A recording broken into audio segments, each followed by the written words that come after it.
What's good, YouTube? Fight fans all over the world. It's your boy, Real Talk Boxing. And I'm back at you again. Hope you guys had a blessed day. I know I did. Went back to work for the first time after a week. We had a lot of snow, a lot of ice, and we had a full week off of work. And I, for one, loved it. Loved it, loved it, loved it. But listen, that's not what I'm here to talk about. I want to talk about Jake Paul.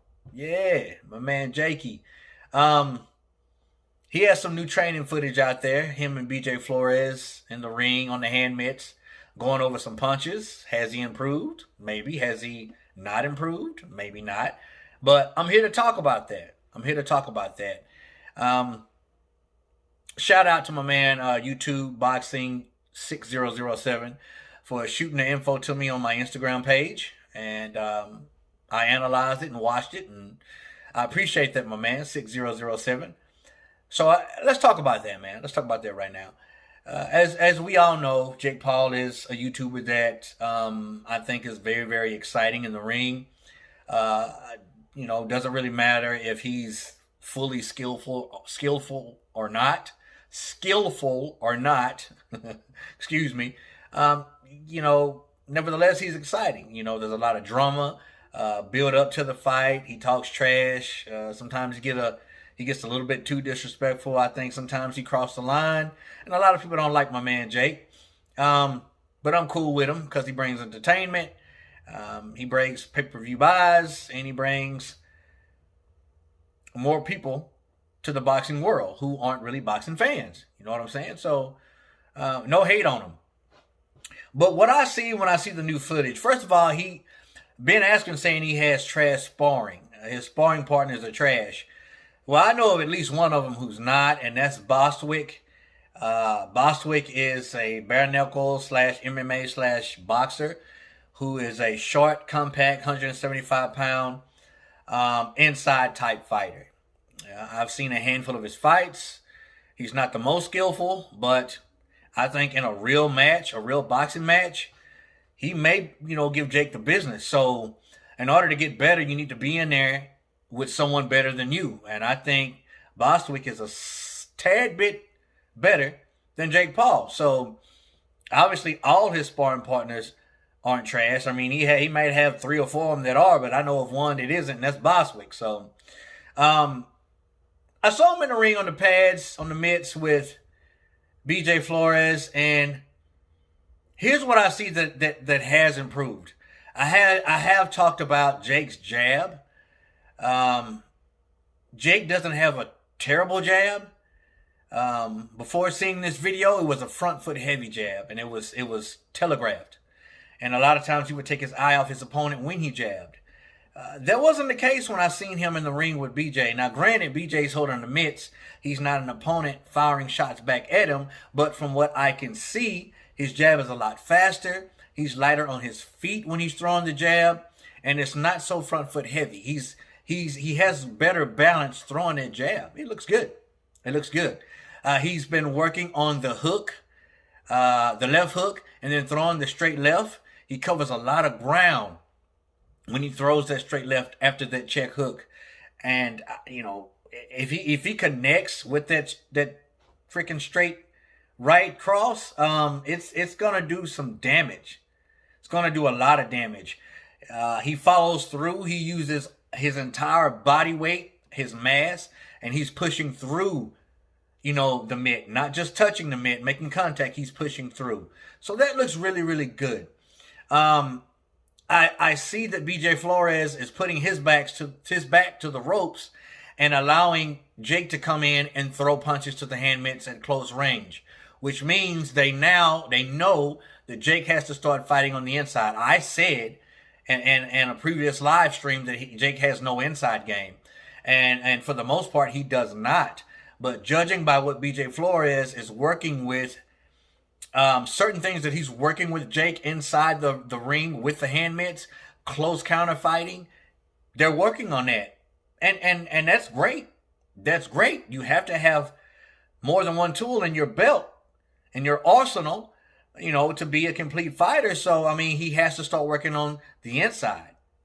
Now, things that I saw in this new footage that Jake doesn't look too good at is the uppercut. It's really my only complaint. His uppercut is horrible, much like his brother Logan. His knees aren't bent when he throws the uppercut. He actually stands up straight, stands up tall, and locks his knees when he's throwing the uppercut. And that's not how you throw an uppercut. That's called an arm punch. An uppercut is a power punch, power generated from the ground up, which means your foot placement, your stance, your foundation, your hips that whip. That's a power punch. And if you're throwing it as an arm punch, it's not a power punch. He has the most awkward looking uppercut I've ever seen. Awkward. The left hook, even better. Even though his left hook really to me never looked bad, but it looks even better now. Especially when he's throwing that check hook and then the straight right. The check hook, the straight right, that's an awesome combination that Jake Paul is really homing in on, man. And if he connects those two punches on anybody, it's going to rock them or it's going to knock them out or put them to sleep. One of the other. One of the other. So as far as if he's improving or not, I think he's improving. I think BJ Flores is doing an amazing job with him. More work on the inside is what I want to see. Better balance. But that uppercut, man, y'all have to work on that. BJ, you have to work on that with my man Jakey Poo. Y'all thought I was going to get through this whole video without saying Jakey Poo. I had to. But that's what I see. And I'm liking what I see so far. We're getting close, y'all. 50 some odd days to the fight. We hadn't seen much on Ben. We hadn't seen much training videos or sparring, on Ben. But, my opinion still stands. I still believe that Jake is going to wipe the floor with Ben Askren. But it's boxing. No matter if it's professional boxing or not, anything can happen. Anything could happen. So,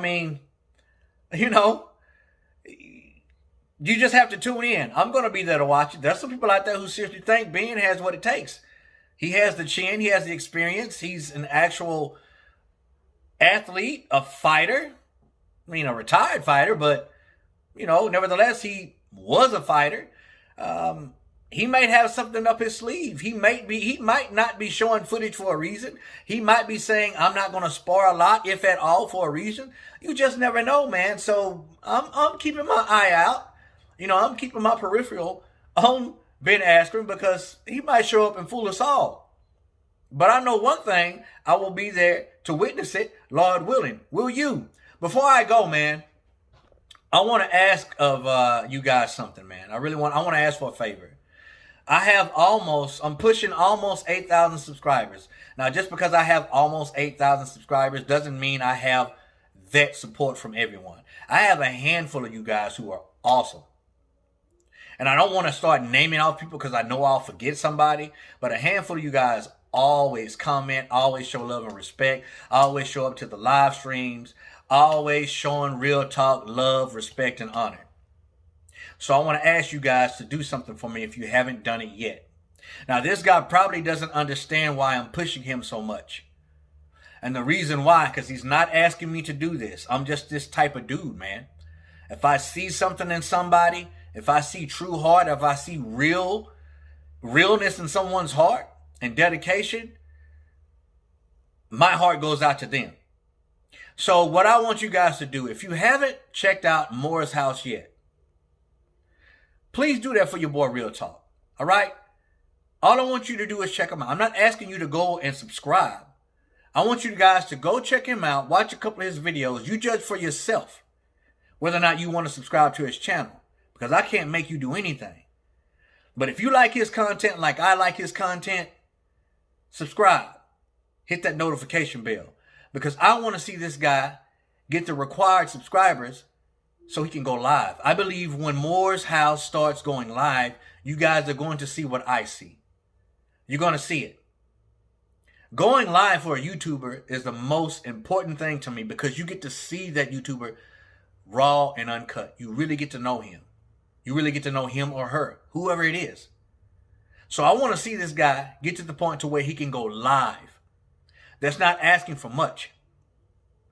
So if you respect Real Talk, you watch Real Talk, you support Real Talk, and you haven't checked out Moore's House yet, let's get this guy to the required subscribers in order for him to go live. That's all I'm asking. Because after that, Moore's House will do the rest. Love his content. Straight up dude, honest. I like it. So if you guys can do that, go check him out. And I want to say congratulations to my man Turbo Fight Hub.